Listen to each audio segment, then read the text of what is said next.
Good morning everybody, the पाठशाला channel में स्वागत। आज 9.1 एक्सरसाइज का 11 क्वेश्चन सॉल्व करेंगे और ये बहुत ही महत्वपूर्ण क्वेश्चन है, मोस्ट इम्पॉर्टेंट क्वेश्चन है जो कि प्रायः परीक्षा में पूछे जाते हैं। तो आज हम इस क्वेश्चन को समझते हुए सीखेंगे। कैसे सीखेंगे? जब समझते हुए हम सीखते हैं तो हम भूलते नहीं हैं। तो आज हम लोगों को क्या है, समझते हुए सीखना है, जो कि ये क्वेश्चन है 11। और इस क्वेश्चन में बुक में आकृति बना भी दिया गया है। एक बार हम क्वेश्चन को पढ़ लेते हैं। देखिए, एक नहर के एक तट पर एक टीवी टावर ऊर्ध्वाधर खड़ा है। एक नहर के तट पर एक टीवी टावर ऊर्ध्वाधर खड़ा है जो कि AB है। टावर के ठीक सामने दूसरे तट के एक बिंदु से टावर के शिखर का उन्नयन कोण 60 डिग्री है। ठीक है, नहर के दूसरे तट पर और टावर के शीर्ष का उन्नयन कोण आपको 60 डिग्री दिया हुआ है। इसी तट पर, इसी बिंदु से, इसी तट पर, मतलब कि 60 डिग्री उन्नयन कोण बनने के बाद इसी तट पर क्या कर रहा है? इसी तट पर, कहां से है? इसी तट पर, इसी बिंदु से 20 मीटर दूर, इसी तट पर, इसी बिंदु से 20 मीटर की दूरी पर, 20 मीटर दूर और उस बिंदु को मीनार के 5 बिंदु से मिलाने वाली रेखा पर स्थित, मीनार के 5 बिंदु को मिलाने वाली रेखा पर स्थित एक अन्य बिंदु से टावर के शिखर का उन्नयन कोण 30 डिग्री है। तो टावर की ऊंचाई यानी टावर AB की ऊंचाई और नहर की चौड़ाई यानी BC की चौड़ाई कितनी होगी वो निकालना है।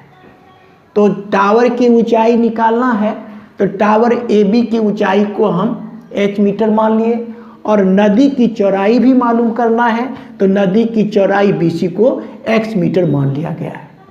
और इस प्रकार से क्या करेंगे, हम जिसको माने हैं उसको हम लिख लेते हैं पहले और स्टेप बाय स्टेप करके हम समझते हुए आगे बढ़ेंगे।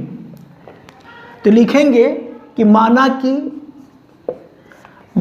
कि टीवी टावर कर देते, माना कि टावर AB, टावर तो A और B है, टावर AB की ऊंचाई H मीटर तथा नदी की चौड़ाई, ये भी पूछा जा रहा है, नहर की चौड़ाई ना, नहर की चौड़ाई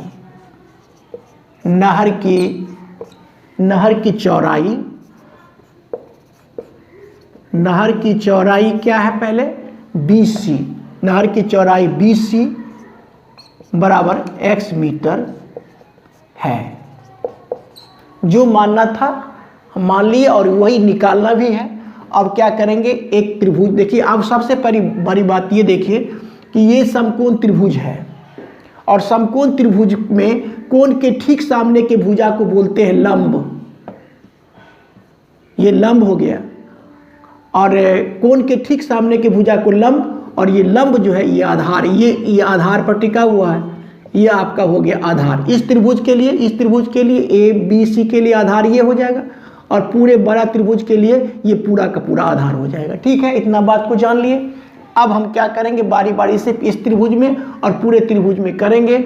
तो दोनों हमको टावर की ऊंचाई और नहर की चौड़ाई भी मालूम हो जाएगा। तो कैसे? तो आइए देखते हैं। समकोण त्रिभुज किस में ले लेंगे? समकोण त्रिभुज ABC में, ABC में। इसमें आधार और लंब और आधार का संबंध tan में जाएगा। मैक्सिमम जो देखा गया है पे केवल tan में ही संबंध जाता है, ठीक है। लंब और आधार का संबंध tan में जाएगा तो क्या लेंगे, tan c लेंगे।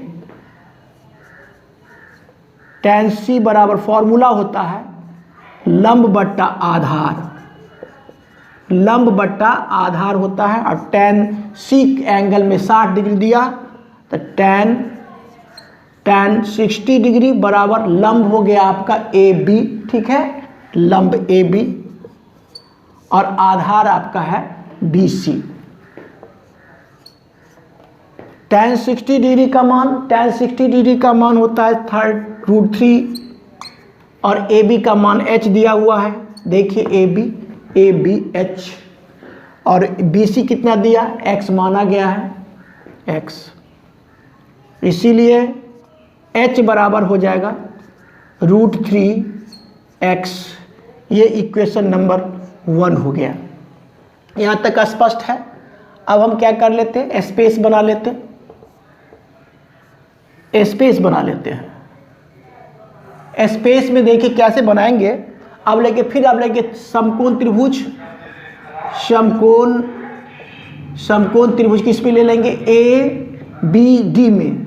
ABD में, ठीक है, ABD में। अब क्या लेंगे, tan का ही संबंध जाएगा, लंब और आधार tan का ही जाएगा, तो क्या लिखेंगे, tan D बराबर फॉर्मूला क्या होता है, लंब बट्टा आधार हुआ। यहाँ तक स्पष्ट है बिल्कुल। और tan D का मान देखिए, tan D का मान कितना डिग्री, 30 डिग्री, तो लिखेंगे tan 30 डिग्री बराबर AB, लंब हो जाएगा AB बट्टा क्या चीज़, ये हो जाएगा BD ना, क्योंकि पूरे त्रिभुज में है तो हो जाएगा BD, आधार क्या हो जाएगा इसका, BD। यहाँ तक स्पष्ट। अब देखिए tan 30 डिग्री का मान होता है 1/√3 बराबर AB का मान देखिए h, और BD का मान देखिए, BD में क्या होगा, अब x भी जुटेगा और 20 भी जुटेगा, तो कितना हो गया, x प्लस लिख सकते हैं, x प्लस 20। फिर आप क्या करेंगे, क्रॉस मल्टीप्लिकेशन करेंगे, ऐसे और ऐसे, तो क्या हो जाएगा, √3 में ऐसे गुना करेंगे तो होगा √3h होगा बराबर, इसको x प्लस 20 में 1 से गुना करेंगे तो आ जाएगा x प्लस 20। इसीलिए h बराबर क्या हो गया, h बराबर आपका हो गया x प्लस 20, तो बराबर के इधर है ही, और ये h में क्या करता है, गुना करता है, तो इधर आके क्या करेगा, ये भाग देगा, तो √3 से भाग हो गया। ये आपका इक्वेशन नंबर 2 हो गया। अब देखिए इक्वेशन नंबर 1 में h बराबर दिया गया है कितना, देखिए h बराबर दिया गया कितना, h बराबर √3x, और इसमें भी देखते हैं h बराबर ही दिया हुआ है इतना, दोनों का मान h के बराबर ही है। यहाँ भी h बराबर √3x और यहाँ भी h बराबर x प्लस 20 बट्टा में √3 दिया हुआ है, यानी दोनों समीकरण में उसका h का मान क्या है, बराबर है। तो हम दोनों समीकरण को क्या कर सकते, बराबर कर सकते। तो लिखेंगे समीकरण 1 और 2 से, समीकरण 1 2 से क्या हो जाएगा, √3x इधर का लिख लिए बराबर इधर का लिख लेंगे x प्लस 20/√3। यहाँ तक एक बार देखिए, ठीक है। अब आसान हो गया, √3 में क्रॉस यहाँ पर आप 1 कर सकते, तो √3 में √3 से गुना करेंगे तो आपका हो जाएगा कितना, 3, और x भी है तो 3x हो जाएगा बराबर कितना, x प्लस कितना 20। यहाँ तक स्पष्ट है। अब क्या हो जाएगा, देखिए यहाँ पर 3x और ये प्लस का है, इधर आएगा तो माइनस का हो जाएगा, x बराबर 20। देखिए एक बार,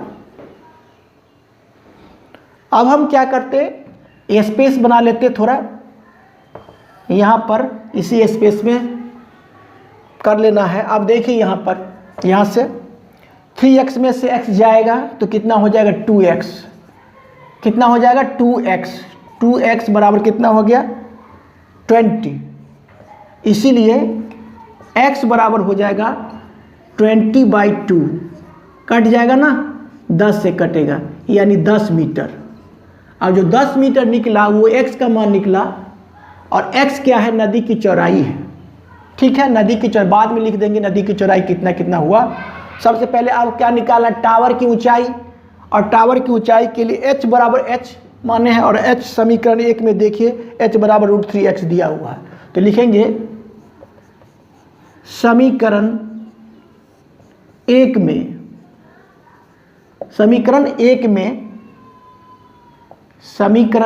में x का मान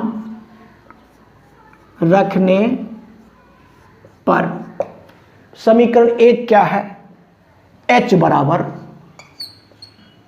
बराबर है कितना, √3x।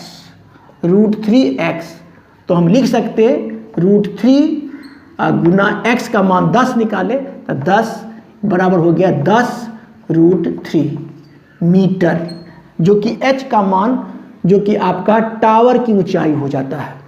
देखिए एक बार, अब केवल लिख देना है अतः टावर की ऊंचाई, टावर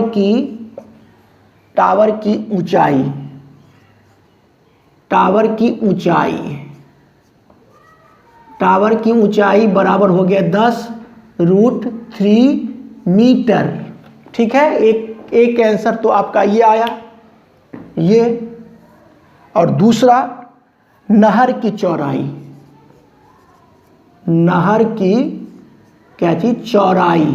की चौड़ाई बराबर x का मान निकला वही 10 मीटर। इस प्रकार से दो आंसर आया, नहर की चौड़ाई 10 मीटर और टावर की ऊंचाई 10√3 मीटर। इस प्रकार से ये सवाल सॉल्व हुआ। मेरा वीडियो अच्छा लगता है तो लाइक, शेयर और सब्सक्राइब कीजिए। Thank you, take care.